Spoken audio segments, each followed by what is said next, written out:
ज्ञानञ्जनशलाकया चक्षुरुन्मिलितं येन तस्मै श्रीगुरुवे नमः। श्रीगौराङ्गा नित्यानन्द श्री अद्वैतचन्द्र गदाधर श्रीवासादि गौरभक्तवृन्दा वाञ्छाकल्पतरुभ्यश्च कृपा सिन्धुभयेव च पतितानां पावनेभ्यो वैष्णवेभ्यो नमो नमः। हरे कृष्णा कृष्ण कृष्ण हरे हरे, हरे रामो राम रामो हरे हरे। तो पिछली बार हम लोगों ने राधा रस सुधानिधि के 103 नंबर श्लोक पे चर्चा करी थी, जिसमें श्रीपाद जो है श्री राधा रानी के गुणों का चिंतन कर रहे थे। तो आज 104 नंबर पे श्रीपाद आगे उसी का श्री राधा रानी के चरणों का और उनके पदांकित जो भूमि है वृंदावन की उसका चिंतन कर रहे हैं, और सहसा उनके हृदय में इसी से लीला का स्फुरण भी हुआ।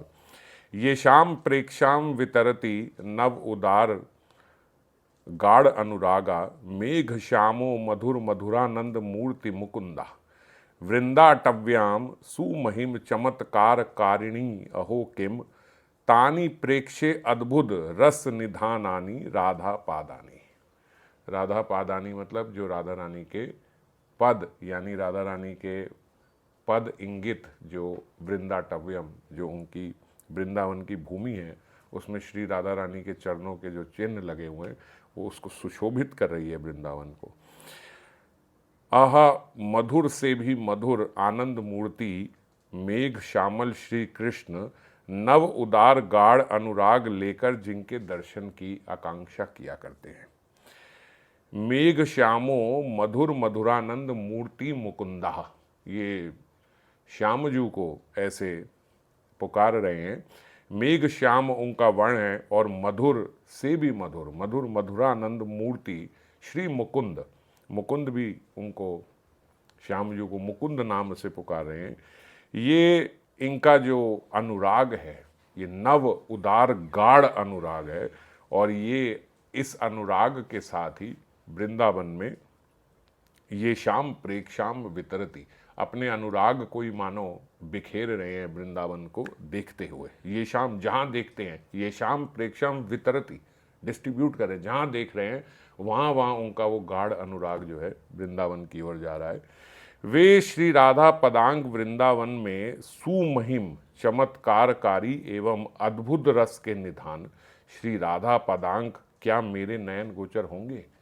ये किंकरी प्रार्थना कर रही है कि कैसे श्री राधा रानी के चरण चिन्ह हैं वृंदाटव्यम सुमहिम चमत्कार कारिणी, जो चमत्कार कारिणी यानी श्री राधा रानी, उनके किम तानी क्या मुझे दर्शन होंगे, प्रेक्षे, प्रेक्षे मतलब देखना, क्या मैं देख पाऊंगी ऐसे अद्भुत रस निधान आनी, ऐसे अद्भुत रस को बिखेरने वाली, ऐसा अद्भुत रस देने वाले राधा पाद आनी। राधा पाद आनी का अगर एकदम शाब्दिक अर्थ देखेंगे तो श्री राधा रानी के चरण, पर यहाँ पे बताया गया कि इसका एकदम शाब्दिक अर्थ नहीं, इसका भावार्थ है।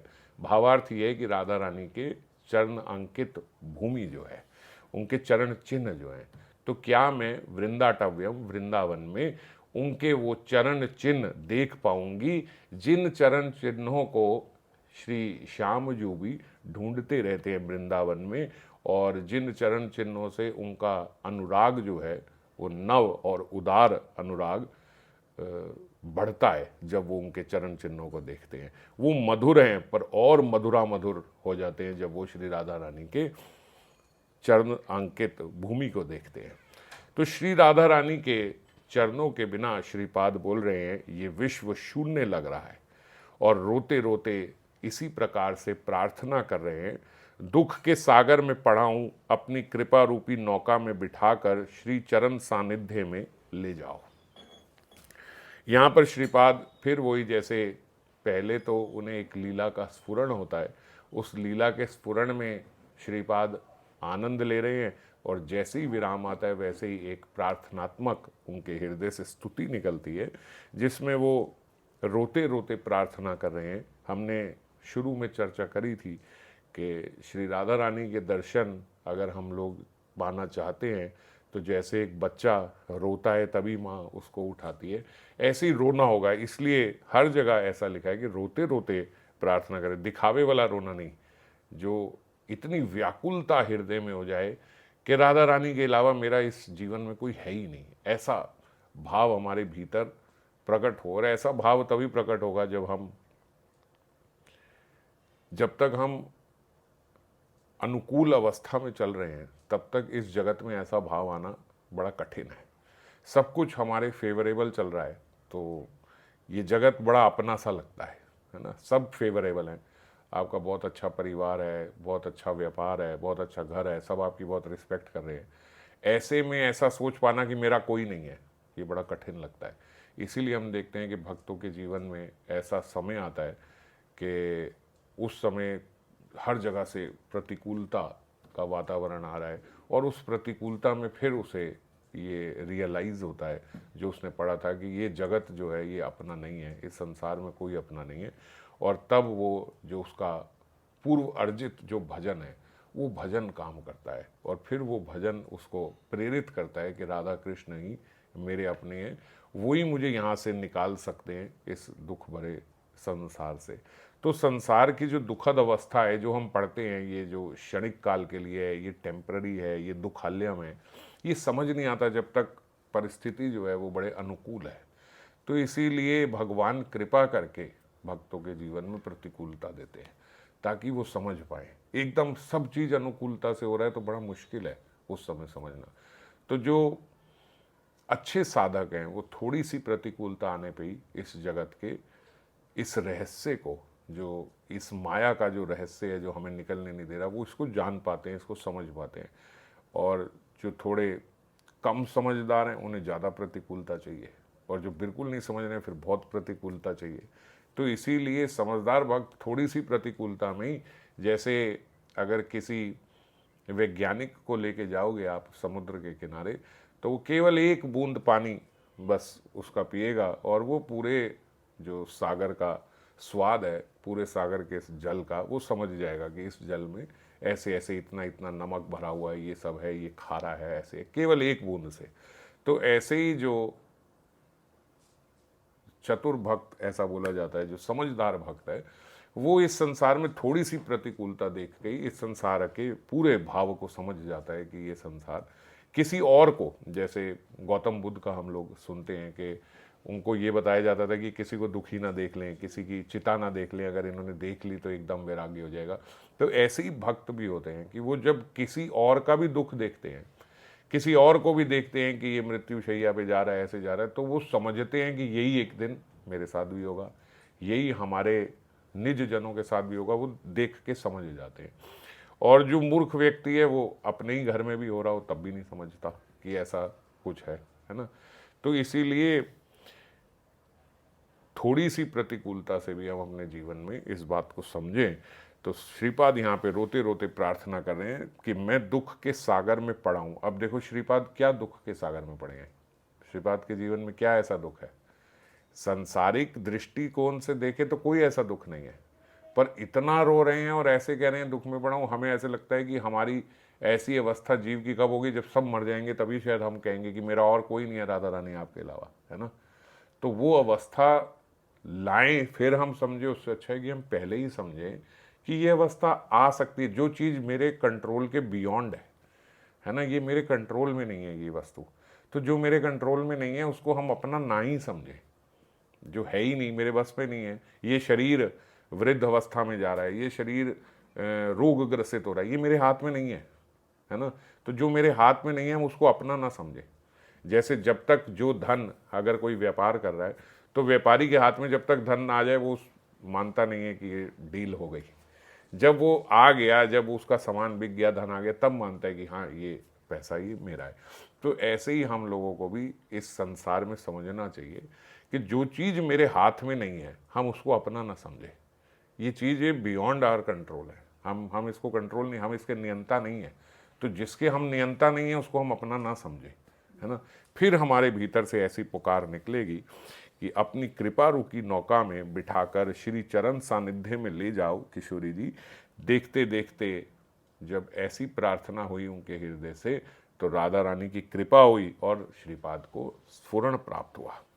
उत्कंठित श्री राधा संकेत कुंज में है। पिछली बार वो यही चर्चा हम लोग कर रहे थे कि उत्तर गोष्ठ में किशोरी जी ने संकेत दिया, तो जो संकेत दिया अब वो संकेत कुंज में पहुंच गई किशोरी जी, जो उन्होंने संकेत दिया। आज संकेत हमने पिछले श्लोक में चर्चा करी थी। देखो कभी होता है कि संकेत श्यामजू देते हैं, बरहा पीड़म नटवर वपु में हमने चर्चा करी थी किस प्रकार अपने कर्ण फूल से ही वो इशारा कर देते कौन से कुंज में जाना है। यहाँ पे श्री किशोरी जी ने अपने नयनों की भंगिमा से इशारा करा कि इस संकेत कुंज, तो किशोरी जी ने बताया है कि हम इस कुंज में मिलेंगे और किशोरी जी संकेत कुंज में पहुंच गई जहां उन्होंने बताया था। श्याम सुंदर के आने का समय बीत गया, आए नहीं, वो समय निकल गया है। अब समय निकल गया तो जिसने बताया है कि इस कुंज में आना, उसको शंका होती है कि क्या उन्हें ठीक से समझ में आई कि इस कुंज में आना है कि नहीं आना। कहीं पथ भ्रमित तो नहीं हो गए, कहीं और तो नहीं चले गए, कहीं ऐसा तो नहीं है कि उन्हें पता ही नहीं लगा कि यहाँ पे, कहीं ऐसा तो नहीं है कि उन्होंने देखा ही नहीं कि मैंने इंगित किया है, मैंने ये जो इशारा दिया था ये उन्हें देखा ही ना उन्होंने। ऐसी आशंकाओं से श्रीमती जो है वो अधीर हो जाती हैं उस समय और विलाप करने लगती हैं जैसे जैसे विलंब होता जाता है। उस समय किंकरी का बहुत बड़ा रोल है। तो किंकरी रूप में श्रीपाद वहाँ पे है, वो किंकरी रूप में उन्हें धैर्य दे रही हैं। ये हम लोगों को भी चिंतन करना होगा। श्रीपति जब अपने विलाप कर रही हैं और जब अपना धैर्य खो बैठे हैं, उस समय उनको धैर्य देना होगा श्रीमती को कि आते ही होंगे। श्रीमती के जो दुख सुख की बोलते चिर संगनी है, वो दासी जो है वही मंजरी है। वो श्रीमती अतिशय अधीर हो रही है और किंकरी जो है वो उनको दिलासा दे रही कि अभी आते ही होंगे, ऐसा हो ही नहीं सकता कि उन्होंने आपका संकेत ना समझा हो। जब हम समझ गई तो वो क्यों नहीं समझ जाएंगे, बिल्कुल समझा होगा आपके संकेत को, आ ही रहे होंगे। कहीं ऐसा हो गया होगा, कहीं माता ने रोक लिया होगा, कहीं नंद बाबा ने कुछ कह दिया होगा, कोई सखान आ गया होगा उनके पास, ऐसा हो, ऐसा सब बोल बोल के उन्हें दिलासा देते हैं कि वो आ रहे होंगे। और फिर भी जब नहीं आए तो फिर मंजरी जो है बोलती अच्छा किशोरी जी आप रुको, मैं अभी खोज के लेके आती हूँ। ऐसा कह के किंकरी वहाँ से निकली और श्याम सुंदर को खोजने चल पड़ी। उधर श्याम सुंदर कहाँ हैं बोलते, श्याम सुंदर तो राधा रस में विभोर होकर भ्रांतिवश वृंदावन की अन्य दिशा में चले गए हैं। अब रात का समय है, रात के समय श्यामजू ऐसे तो सब रास्ते जानते हैं, लेकिन श्री राधा रस में विभोर होकर किशोरी जी से मिलने जाना है, उस रस में इतना विभोर हो गए कि उन्हें पता ही नहीं लगा कि वो गलत पथ पे चले गए। और फिर ऊपर से गगन में जो चंद्रमा निकला, वो चंद्रमा उन्हें श्रीमती का मुख का उद्दीपन करा दिया। जैसे ही चांद निकला तो उन्हें किशोरी जी के चंद्रमुख का ध्यान हो गया और उसको ध्यान करते हुए वो विरह में अत्यंत अधीर हो गए। पहले तो मिलने की उत्सुकता में मोहित है और फिर उनको मिलने में और अधीर हो गए, तो दोनों मिलके, दोनों भाव मिलके उनको किसी और दिशा में ले गए। सहसा इसी के साथ दो बातें हो गई। पहला क्या कि वो विभोर थे उनसे मिलने के लिए, दूसरा गगन में चंद्रमा आया तो अधीर हो गए अत्यंत। अब तीसरा क्या हुआ कि उन्हें वहीं पे श्री राधा रानी के विलक्षण चरण चिन्ह दिखाई दे गए किशोरी जी के। अब जब किशोरी जी के चरण चिन्ह दिखाई दे गए तो किसी को ऐसा भी नहीं लगेगा कि मैं गलत पथ पे चल रहा हूँ, वहाँ किशोरी जी के चरण चिन्ह है। वो चरण चिन्ह देख के जैसे श्रीपाद बोल रहे हैं कि गुरुदेव यहाँ पे ये बात समझा रहे हैं कि जैसे महारास में हम देखते हैं कि जब श्यामजू अंतर ध्यान हो गए थे तो किशोरी जी और जितनी सखियाँ थीं वो सब, हालांकि किशोरी जी को तो साथ ले गए थे, तो जितनी सखियाँ थीं वो सब श्यामजू के चरण चिन्ह देख के पीछे पीछे पीछे पीछे जा रही थी। इसका बड़े विस्तार से हम लोगों ने चर्चा करी हुई है।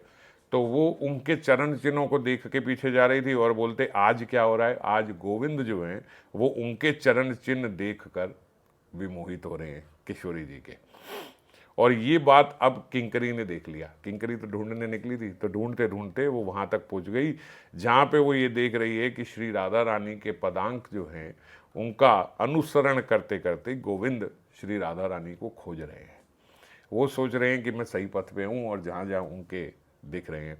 किंकरी सामने नहीं गई, वो ओट में खड़ी हो गई, पीछे छुप के खड़ी हो गई, पता ना लगे कि मैं आई हूँ। क्यों? क्योंकि ये आस्वादन बड़ा मीठा है कि श्यामजू किशोरी जी के रस में विभोर हो रहे हैं, अधीर हो रहे हैं। देखो, किशोरी जी अधीर हो रही हैं, ये तो मंजरी आठों पहर देखती है क्योंकि वो किशोरी जी के साथ ही है, पर श्यामजू अधीर हो रहे हैं, ये मंजरी का भी आस्वाद्य वस्तु है, कभी कभी देखने को मिलता है। और स्वामिनी के गौरव में दासी और गौरवान्वित हो रही है। वो स्वामिनी, क्योंकि मैं स्वामिनी की प्रिय दासी और मेरा स्वामिनी का कैसा गौरव है, ऐसा देख के कि देखो साक्षात श्री हरि भी जो है वो विमोहित हो रहे हैं। और किससे हो रहे हैं? केवल उनके चरण चिन्हों को देख के।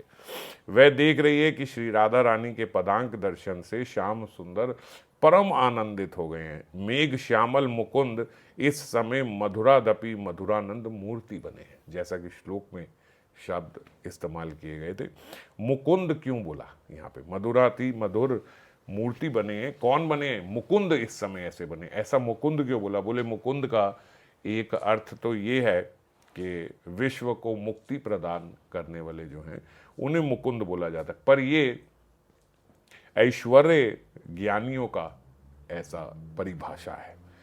जो माधुर्य उपासक हैं वो बोलते जो अपने सौंदर्य माधुर्य से, जो अपनी वेणुनाद से, जो वेणुनाद के आकर्षण से ब्रज सुंदरियों के निभि बंधन या केश बंधन खोल दें, बोले ऐसे स्वामी, ऐसे श्री हरि, ऐसे नायक, ऐसे प्रेमी को मुकुंद कहा जाता है। किनसे? उनके निभि बंधन और केश बंधन खोल दिए अपने वेणुनाद से, उन्हें मुकुंद कहा जाता है। मतलब उनके हृदय में काम रूपी प्रेम की इच्छा जागृत करा दे अपने वेणुनाद से। वे मधुर मुकुंद भी आज जो ये मुकुंद हैं, जो उनके निभि बंधन और केश बंधन अपने वेणुनाद से खोल देते हैं, आज ऐसे मुकुंद, इसीलिए मुकुंद थोड़ा सरकाजम में ये शब्द इस्तेमाल किया गया कि वो मुकुंद जो उनके केश बंधन खोलते हैं, आज वो मुकुंद भी श्री राधा पदांक दर्शन करके इस समय मधुरादि मधुर आनंद मूर्ति बने, आज ये विभोर हो गए हैं, है ना। तो मुकुंद को भी मुक्ति देने वाला, मगर मुकुंद को भी आनंद देने वाली किशोरी जी नहीं, किशोरी जी के चरण चिन्ह केवल उनको आनंद दे रहे हैं। मदन मद से व्याकुल, मदन मद इसीलिए क्योंकि मदन मद जो हम बोल रहे हैं निभि बंधन और केश बंधन से मुक्त कर देते हैं, तो क्या कर रहे हैं? उनको मदन मद दे रहे हैं किशोर श्यामजू। और यहाँ क्या है? किशोरी जी के चरण चिन्ह आज उनको वो मदन मद प्रदान कर रहे हैं और उससे व्याकुल श्री गोकुल चंद्र राधा पदांकों में लोटपोट हो रहे हैं। अब ये देखो, जान के ऐसे ऐसे शब्द यूज करे, गोकुल चंद्र, साक्षात मतलब राजा जो गोकुल के हैं, आज वो धूली में लोटपोट हो रहे हैं। उन्हें ऐसी अपूर्व संपदा प्राप्त हो गई है, ऐसा लग रहा है मुझे क्या खजाना मिल गया है। वो उसे देखकर उनकी प्यास जो है वो शांत नहीं हो रही है। तो जिसकी प्यास शांत नहीं हो रही, क्या कर रहे हैं? वो उस रज में लोटपोट हो रहे हैं। कभी उस रज को उठाते हैं, उसको अपने सिर पे लगाते हैं, उसको माथे पे लगाते हैं, लोटपोट हो रहे हैं, उसको अपने ऊपर ऊपर ऐसे डाल रहे हैं, ये सब कर रहे हैं। क्यों? क्योंकि उनकी प्यास जो है शांत नहीं हो रही। इसीलिए राधा कुंड में ये बोला जाता है, महारानी श्री राधिका अष्ट सखियन के झुंड डगर बुहारत सावरो जय जय राधा कुंड। राधा कुंड में कई संत महात्मा ये बोला करते हैं, ये कुंभन दास जी ने वैसे बोला हुआ है। महारानी श्री राधिका अष्ट सखियन के झुंड डगर बुहारत सावरो जय जय राधा कुंड। यहाँ पे क्या करते हैं? बोले यहाँ के तो डगर जो है, यहाँ के जो रास्ते जो है वहाँ को बुहारते हैं, साक्षात कृष्ण यहाँ पे बुहारते हैं। जहाँ जहाँ राधा रानी के चरण चिन्ह है, जहाँ जहाँ राधा रानी के चरणों से लगी हुई रज है, वहाँ को तो उसकी रज इकट्ठी करते हैं, साक्षात श्याम सुंदर, ऐसा राधा कुंड है। तो उन्हें ऐसा लग रहा है क्या आज मुझे संपदा प्राप्त हो गई है। इसीलिए यही कारण है कि यहाँ पे इनको आज कहा गया, इनका अनुराग उदार है। इनका जो अनुराग है, जो इनका प्रेम है, वो काफ़ी उदार है। उदार शब्द क्यों इस्तेमाल किया गया? बोले क्योंकि विश्व के जो प्राकृत नायक नायिका हैं, ये आत्मेंद्रिय सुख वासना में दूषित है ना, जो यहाँ के नायक नायिका हैं।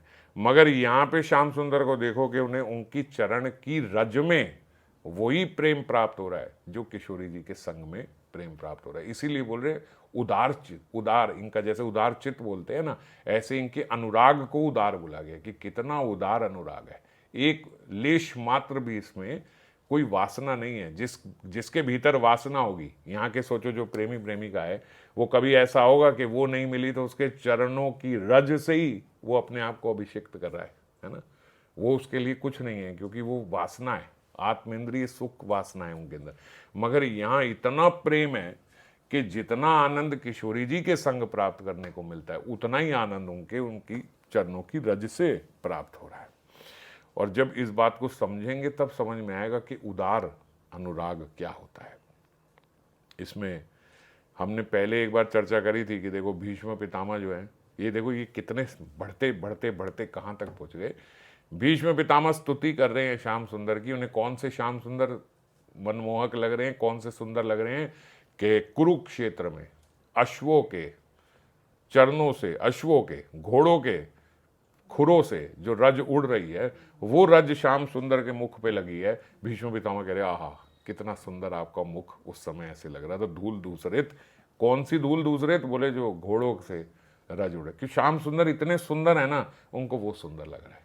जब उत्तर गोष्ठ में आते हैं, जब गौआ चरा के बाहर आते हैं, तो वहाँ पे सखा लोग जो है, सखियाँ जो हैं, वो क्या कह रही हैं, गऊ के खुर से जो रज उड़ रही है, वो रज जब आपके चेहरे पे लगती है, आहा वो भी एक आनंद है देखने का।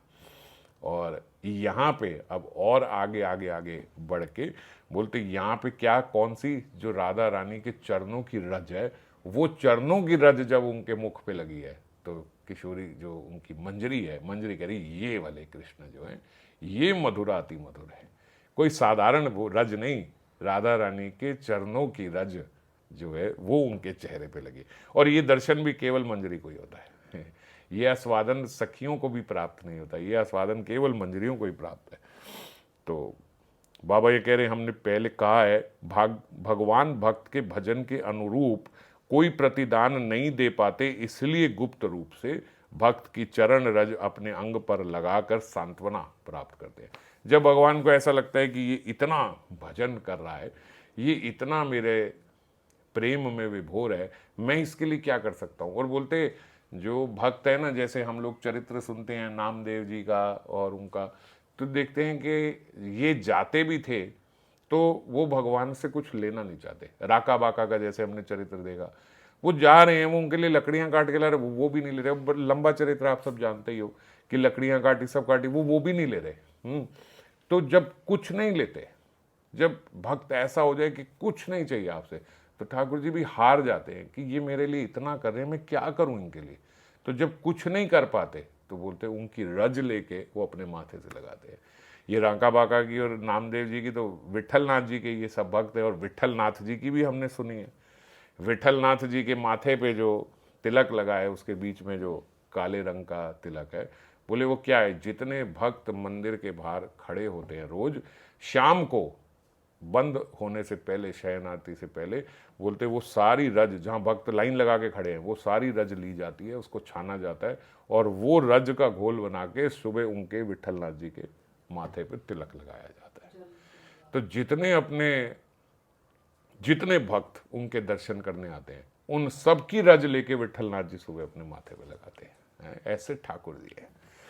तो यही ठाकुर जी उद्धव जी से 11, 14, 16 में बोल रहे हैं कि ऐसे भक्त जो हैं, मैं इनकी चरण रज लेके, मेरे उदर में सारा ब्रह्मांड है, ठाकुर जी के उदर में सारा ब्रह्मांड उनके उदर में है। बोले ऐसे भक्तों की रज को लेके मैं उससे अभिषिक्त होता हूँ, तो इस सारे ब्रह्मांड का मानो मैं कल्याण कर देता हूँ जब उनकी रज में अपने पे लेता हूँ। और ऐसे नहीं कि कोई भी भक्त, कैसे भक्त, तो 11, 14, 16 में बताया, निरपेक्षम मुनि शांत निर्वैर सम दर्शनम अनुव्रज आगमः, अनुव्रज अहम, मैं उसका पीछे पीछे चलता हूँ नित्य।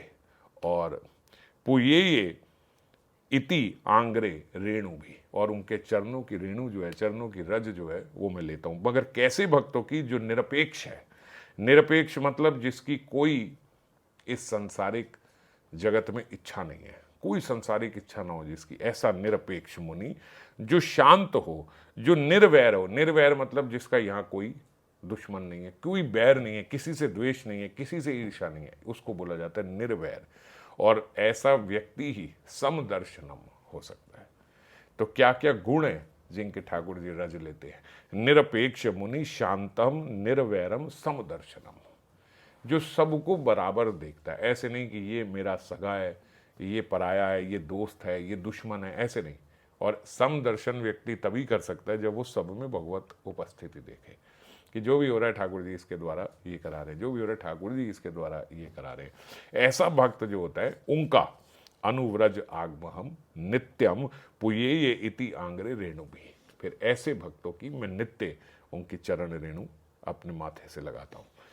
गीता में भगवान ने हालांकि अर्जुन को बोला ये यथामाम प्रपद्यन्ते तम तथैव भजामि हम। तो इसके हिसाब से तो ऐसा होना चाहिए जो मेरी रज लेके अपने माथे पे लगाएगा मैं उसकी रज लेके अपने माथे पे लगाऊंगा, है ना।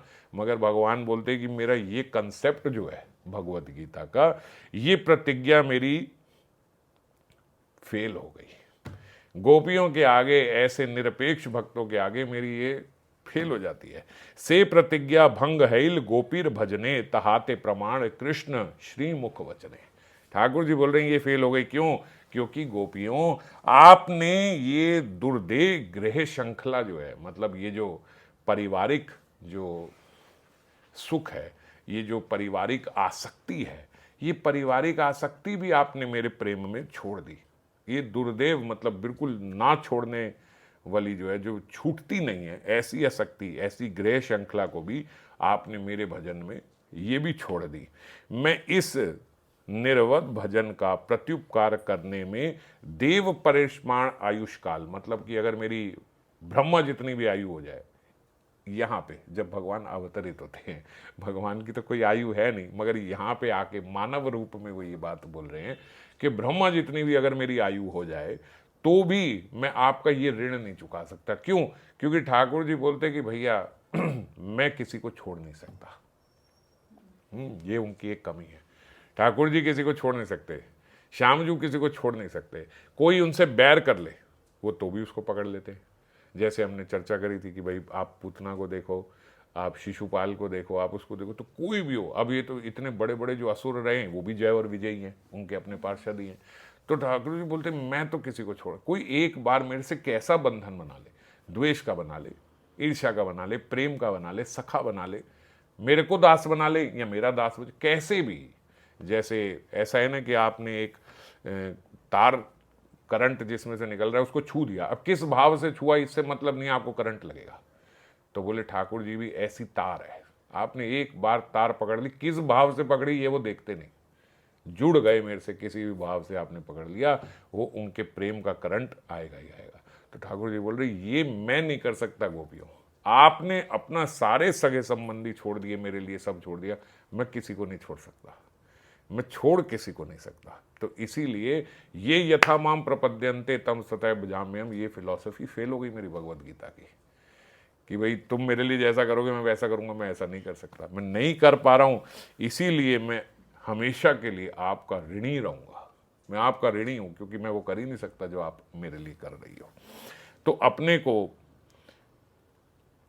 कृतार्थ मानकर श्री कृष्ण परम अनुराग के साथ उनकी पग रज में लोटपोट हो रहे हैं। तो ऐसे भक्तों की तो रजी लेके माथे से लगाएंगे कि मैं क्या करूं, मैं वो कर ही नहीं सकता जो आप मेरे लिए करते हो। और यह अनुराग राशि नव और गाढ़ है। नव अनुराग भी बोला है और गाढ़ भी बोला है, ये दोनों कॉन्ट्राडिक्टरी है। नव नव क्या होता है? जो नया नया भी अनुराग है। गाढ़ क्या होता है? जो बहुत पुराना है। वो तो इसके संस्कार बहुत गाढ़े हो गए हैं। तो गाढ़े कब होते हैं? जब बड़े पुराने हो। अभी तो नए हैं। नए कब होते हैं? जब अभी शुरू हुए हो। तो ठाकुर जी का अनुराग कैसा है? बोले नव भी है और गाढ़ भी है। ये दोनों बातें हैं, दोनों कॉन्ट्राडिक्टरी। कैसे है? बोले गाढ़ तो है ही, मगर हर समय एक ऐसा रूप ले लेता है कि ऐसा लगता है अभी नया हुआ है। ये उसकी चमत्कारिता है जो हमने अभी पिछली बार भी चर्चा कर दी। हर समय ऐसा लगता है ये नया है, ये नया है। ऐसा अनुराग बन जाता है कि ऐसा अनुराग कल नहीं था। जो अनुराग आज, जितनी हैरानी आज हो रही है, जितना मजा आ रहा है, जितना आनंद अब देख के हो रहा है, ऐसे लगता है कि ऐसा कभी पहले आया ही नहीं। तो वो नव हो जाता है, मगर है गाढ़। है बहुत पुराना उनका। किंकरी देख रही है श्री राधा के पद चिन्हों के प्रति श्याम सुंदर की अनुराग राशि प्रतिक्षण नव नवायमान रूप से बढ़ रही है, बढ़ती जा रही है। देखो जो गाढ़ होती है वो वैसी ही होती है ना, वो पता है कि ये इनकी ऐसे ही है। किसी का गाढ़ संस्कार है, हमें पता है इसको जरा सा कुछ बोलो ये छिड़ जाएगा, इसको जरा सा प्यार से बोलो ये आपके सारे काम कर देगा। हम सब जानते हैं कि ये इसका ऐसा ही है, मगर उनका क्या है, नव नवायमान है, नव नवायमान है, रोज और बढ़ जाता है। आप जितना सोचो उससे और ज़्यादा करेगा, आप जितना सोचो उससे और ज़्यादा करेगा। तो ऐसा उनका जो अनुराग है वो नव भी है। तृष्णा शांति नहीं, तृष्णा बड़े निरंतर। तृष्णा जो है वो शांत नहीं हो रही है, वो बढ़ती बढ़ती बढ़ती चली जा रही है। एक एक पद चिन्ह के निकट जाकर अनुराग राशि मानो और भी अभिनव रूप से प्रकाशित हो रही है। एक पद चिन्ह देखते हैं, अनुराग हुआ, श्री किशोरी जी के पद चिन्ह, उससे अभिषिक्त हो रहे हैं, उसको ले रहे हैं, उसको माथे से लगा रहे हैं, उसको अपने ऊपर डाल रहे हैं, उस पर लोट पोट हो रहे हैं, गिर के नीचे लेट के लोट पोट हो रहे हैं। ये सब हो गया, आगे चले, फिर पद चिन्ह देखा, अब ऐसा लग रहा है फिर पहली बार देखा है। आप देखोगे तो आप कहोगे ये वही तो पद चिन्ह है जो अभी थे, हाँ वही चल रहे हैं किशोरी जी के। तो पहले पद चिन्ह पे लोटपोट हो गए, दूसरे पे थोड़ी होंगे, दूसरे पे हो गए, तीसरे पे थोड़ी होंगे। वो हर पद चिन्ह पे ऐसे हो रहे हैं कि जैसे ये अभी देखा है, ये तो अभी देखा है, ऐसा उनका अनुराग है। तो किंकरी जो है वो ओट में रह के पीछे से ही देख रही है, अभी तो सामने आई नहीं है, सोच रही है, आहा स्वामिनी तुम्हारे श्याम इतने मधुर हैं, इतने मधुर मधुरानंद मूर्ति हैं। क्यों? क्योंकि मंजरी जो है कभी श्याम जी को अकेले देखती ही नहीं है, देखना चाहती भी नहीं है, कोई इंटरेस्ट भी नहीं है अकेले श्याम जी को। उसका आनंद तो किशोरी जी के साथ देखने में ही है श्याम जी को, है ना। मगर आज जब देख रही है तो आज बोल रही है अति मधुर, अति मधुर, मधुर ही नहीं ये तो चिर सुंदर, चिर मधुर है। तो बोले आज एकांत में देख के इतने क्यों चिर मधुर चिर सुंदर लग रहे हैं? बोले क्योंकि एकांत में नहीं है, राधा रानी के पद चिन्हों के साथ है। ये श्याम जू राधा रानी के पद चिन्हों के साथ तो और सुंदर लग रहे हैं, क्योंकि उनकी पदराज उठा उठा के अपने माथे से लगा रहे, उनकी उठा उठा के अपने केशों से लगा रहे, पूरे बदन में लगा रहे हैं, लोटपोट हो रहे हैं। तो अकेले नहीं दिख रहे हैं, युगल ही दिख रहे हैं, किशोरी जी की रज और श्याम सुंदर। तो आज किशोरी मंजरी को और सुंदर कह रहे, ऐसा सौंदर्य तो कभी श्याम जू का देखा ही नहीं है। चिर मधुर में राधा अनुराग का रंग मानो और मिल गया है, राधा रानी का अनुराग जो है वो और मिल गया है उनके भीतर। श्रेष्ठ आस्वादिका है श्री राधा किंकरियां, नागर की श्री राधा वश्यता का ऐसा आस्वादन बाबा बोल रहे और कोई नहीं कर सकता। श्याम जी को ऐसा आस्वादन करते हुए कोई और दर्शन नहीं कर सकता, केवल मंजरियां ही कर सकती हैं। श्री राधा पदांक की महिमा देखकर किंकरी आत्महारा है। क्या महिमा है हमारी किशोरी जी के चरणों की, रज की। किंकरी श्याम सुंदर के आगे जाके अब खड़ी हो जाती है। अब भाई किशोरी जी भी तो उधर अधीर हो रही है, यहाँ तो पूरी रात्रि बीत जाएगी, ऐसे एक एक पद चिन्ह पे इतना लोटपोट होंगे। तो आगे जाके खड़ी होगी तो श्याम सुंदर ने जाने क्या सोच रहे हैं। श्याम सुंदर सोचते हैं आहा श्री राधा रानी के चरणों की कैसी महिमा है। जैसे ही राधा रानी के चरणों को स्पर्श करा, देखो साक्षात उनकी मंजरी मेरे आगे आके प्रकट हो गई, उनकी मंजरी मेरे आगे आके खड़ी हो गई। श्री राधा रानी की इस किंकरी का दर्शन होना, यही बोलते श्री राधा के पद चिन्हों का प्रसाद है। क्यों? क्योंकि उन्हें बोलते हैं अब जब किंकरी मिल गई है तो अब राधा रानी तो मिल ही गई, समझो, है ना। मंजरी को तो पता ही है राधा रानी किधर है। तो बोलते राधा रानी के पद चिन्हों का ये प्रताप देखो, मैं वहाँ हाथ लगा रहा हूँ और यहाँ साक्षात किंकरी मेरे सामने आके खड़ी हो गई है। और किंकरी भी अब नागर में शक्ति का संचार करके उन्हें कुंज में लेके जा रही है। शक्ति नहीं है उनमें, इतना विभोर हो गए हैं, खड़े नहीं हो पा रहे हैं, वहीं रज में चिपक गए हैं जैसे। तो किंकरी क्या करती है, शक्ति का संचार कैसे करती है, उन्हें बताती है श्याम जी किंग राधा रानी वहाँ बैठी हैं, किशोरी जी आपका इंतजार कर रही हैं, वो उस कुंज में बैठी हैं, ऐसे सज्जा करके बैठी हैं, ये ऐसे बोलते बोलते उनमें शक्ति का संचार करके उनको वहाँ लेके जा रही हैं। और सहसा जैसे ही मिलन कराने को थी, उनकी स्फूर्ति में विराम आ गया। साधक आवेश में श्री राधा पद चिन्हों की महिमा स्मृति से श्रीपाद का हृदय आलोकित हो गया। अब जो उनके भीतर पद चिन्हों की महिमा जो उन्होंने देखी है, उससे बोल रहे उनका हृदय जो है आलौकिक हो गया। वो प्रार्थना कर रहे हैं, वृंदावन में सुमहिम चमत्कारकारी एवं अद्भुत रस के निधान श्री राधा पदांक क्या मेरे नयन गोचर होंगे। जो आखिरी में उन्होंने प्रार्थना करी, जब यहाँ लीला में विराम हो गया तो ये प्रार्थना कर रहे हैं कि वो चमत्कारकारी, वो ऐसे अद्भुत रस की निधान श्री राधा रानी के जो चरण चिन्ह हैं, क्या वो मुझे दिखेंगे। क्योंकि अब इस बात की वैल्यू समझ में आ रही है कि राधा रानी के पद चिन्ह कितने मूल्यवान हैं कि जो योगेंद्र मुनेन्द्र युग युग ध्यान धारणा करके भी जिनकी महिमा का अंत नहीं पाते, स्वयं भगवान श्री कृष्ण भी जिन पद चिन्हों में लोटपोट होकर अपने आप को धन्य मान रहे हैं और पुलकित हो रहे हैं, ऐसी महिमा वाले जो चरण चिन्ह हैं, क्या ऐसी महिमा और किसी की इस विश्व में हो सकती है। इतनी महिमा किसी की विश्व में हो सकती है कि साक्षात हरि उसमें लोटपोट हो जाए देख के। जब ऐसा भाव हृदय में आता है तो बहुत दूर लगता है, क्योंकि अभी विराम आ गया ना, अब बहुत दूर लग रहा है कि ऐसी जिनकी महिमा हो चरण चिन्हों की, क्या वो मुझे कभी प्राप्त हो सकते हैं। साधक को इस विषय में थोड़ी, बाबा बोल रहे हैं, अनुभूति की आवश्यकता है। ऐसा साधक को चिंतन करना चाहिए, समझना चाहिए। जब वृंदावन में भी हैं तो मैं श्री राधा रानी के पदांक भूषित वृंदावन में हूँ, मुझ जैसे जीव को ये अनुभव कहाँ होता है जब हम वृंदावन में, कि मैं ऐसे राधा कुंड में, मैं ऐसी जगह पे खड़ा हूँ जहाँ किशोरी जी के चरणों की रज है, जहाँ किशोरी जी के चरणों के चिन्ह मुझे दिख सकते हैं। श्री राधा रानी के चरणों से ये प्रवाहित जो प्रेम मकरंद है, प्रत्येक रज रेणु उससे सिक्त है। समझ गए, उनके चरणों का जो मकरंद है उससे सिक्त है ये यहाँ की रज जो है।